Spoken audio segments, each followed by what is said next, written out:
अस्सलाम वालेकुम friends, welcome back to top smarties drama serial दाव। आखिरकार अलमास बेगम ने आसिम को घर से दूर एक रेस्टोरेंट में ले जाकर सारी तस्वीर और वीडियोस दिखा दी और फिर पूछने लगी, क्या तुम इस लड़के को जानते हो?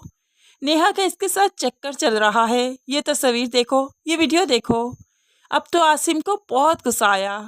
तभी तो जब वो नेहा को पॉलर से पिक करने जाता है तो रास्ते में ही उसे वीडियो और पिक्चर्स दिखाने लगा। ये क्या चक्कर चला रही हो तुम? कौन है ये? ऐसे में नेहा ने जब आसिम की नज़रों में खुद के लिए बदगुमानी देखी तो खौफज़दा हो गई। ऐसी कोई बात नहीं आसिम, जैसा आप सोच रहे हैं ऐसा कुछ भी नहीं है, आप मुझ पर यकीन कर सकते हैं। लेकिन आसिम को यकीन नहीं आएगा। घर आकर भी वो इन्हीं तस्वीर के बारे में ही पूछता है। तो अब नेहा को लगा कि आसिम को सच बता ही देना चाहिए। तभी वो सुंबल के बारे में बताती है कि ये लड़का सुंबल को पसंद करता है। मैं तो इससे इसलिए मिली थी ताकि वो सुंबल से दूर हो सके। लेकिन ऐसे में जब आसिम ने अपनी बहन की बात सुनी तो नेहा पर और भी भड़क उठा। तुम मेरी बहन को जरिया बना रही हो, तुम मेरी आंखों में धूल झोंक रही हो, उस पर इल्ज़ाम लगा रही हो। मैंने तो सुकून की खातिर तुमसे शादी की थी, तुम्हें सुकून का साथी बनाना चाहता था। लेकिन तुमने मेरे साथ क्या किया? मेरी बहन को ही सामने ला खड़ा किया अपनी गलतियों पर पर्दा रखने के लिए। मैंने तुमसे ऐसी उम्मीद तो कभी नहीं की थी। ये कहते ही आसिम अब घर से बाहर निकलने की करता है। जब वो लाउंज में आया और यहाँ से बाहर जाने लगा तो अलमास बेगम बेटे को रोकने की कोशिश करती है, लेकिन आसिम किसी की नहीं सुनता और अलमास का भी हाथ झटकते हुए यहाँ से चला जाता है। अब तो नेहा की खैर नहीं, जो आसिम के पीछे ही भागते हुए आ रही थी, कि अलमास उसे रोक लेती है। कहाँ गया है मेरा बेटा? इतने गुस्से में गया, इतने गुस्से में जब वो घर से निकला है ड्राइव करेगा, तुम जानती हो क्या अंजाम हो सकता है? उसे कुछ जानी नुकसान हो गया तो क्या होगा? मेरी तो जिंदगी बर्बाद हो गई ना, मेरा तो इकलौता बेटा है वो। तो नेहा कहने लगी, अब परेशान मत हो, उन्हें कुछ नहीं होगा, उनकी आई मुझे आ जाए, उन्हें भला क्यों कुछ होगा? आप प्लीज़ अच्छा अच्छा बोले ना। तो ऐसे में अलमास नेहा को आड़े हाथों लेती है, तुम्हारी वजह से सब हुआ। कौन है वो लड़का? बताओ मुझे, सब कुछ देखा मैंने।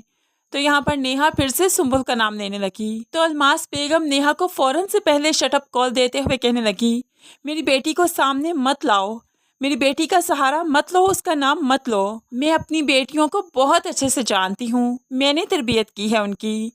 ऐसे में अलमास बेगम नेहा की तरबियत पर उंगली उठाते हुए नेहा की माँ को बात करती है। नेहा पहले तो सब कुछ बर्दाश्त करती रही, लेकिन माँ की बात नहीं बर्दाश्त कर पाई। आंटी, आपने जो कहना है मुझे कहें, मेरी माँ तक पहुँचने की ज़रूरत नहीं है। ये चीज़ मैं बर्दाश्त नहीं करूँगी, अपने पर सब कुछ बर्दाश्त करूँगी। अब तो अलमास बेगम बहुत ज़्यादा भड़क उठी, तुम्हारी हिम्मत कैसे हुई मेरे सामने ज़बान दराजी करने की?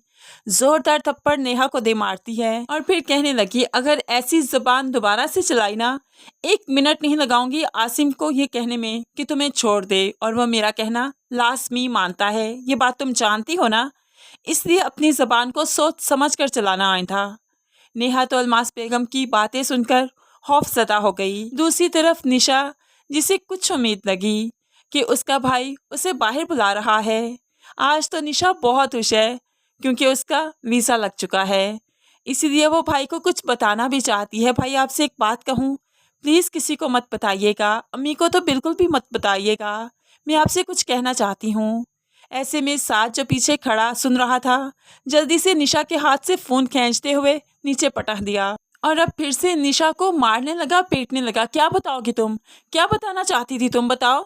तो ऐसे में नेहा गिड़गिड़ाने लगी, रोने लगी। नहीं साथ, मैंने उन्हें कुछ भी नहीं बताया, मैंने आली भाई को कुछ भी नहीं बताया, मैं इस बारे में बात नहीं करना चाह रही थी। लेकिन आलियान फ़ोन में से सारी आवाज़ें सुन रहा है, निशा की चीखें सुन रहा है और तड़प चाहता है, निशा मुझसे बात करो, ये साथ क्या कर रहा है, तुमसे कैसे बात कर रहा है? लेकिन निशा के पास तो फ़ोन ही नहीं, वो भला भाई से क्या बात करेगी? अब आलियान जल्दी से अपनी माँ को लेकर पाकिस्तान आएगा क्योंकि वो जानता है कि निशा ठीक हालात में नहीं है। लेकिन जब तक वो पाकिस्तान आएगा, निशा को साथ पहले ही मार चुका होगा। इस तरह से आलियान आकर सिर्फ अपनी बहन की कब्र पर ही जा सकता है। बहन तो उसे जिंदा मिलेगी ही नहीं, क्योंकि जिस दरिंदा सिर्फ इंसान के हवाले की थी, वो भला जिंदा कैसे छोड़ सकता था? अब तो अलमास बेगम और आबदा बेगम का मकाफात शुरू होगा।